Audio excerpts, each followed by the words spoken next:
Happy Tulip Tuesday. This is the day we share timely tips for the Tulip Pro. Today, looking at how to enhance a traditional evergreen wreath. You've seen them, they're everywhere, but they're not super special. But they can be. They make a great base.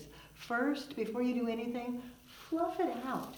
Give it a massage. I know that sounds silly, but if you loosen it, automatically it starts looking better. So massage away. Then gather interesting materials to add in. Traditional might be magnolia leaves. A little more contemporary, integrifolia. That silver gray, giving it a cut, breaking it down, and then just using your glue gun.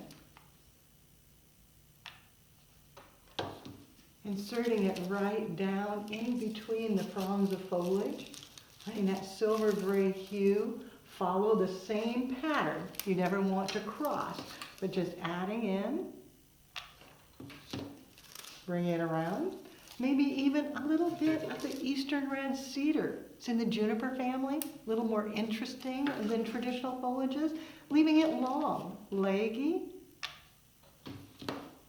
gluing that in place. And then branches, a bit of birch glued in.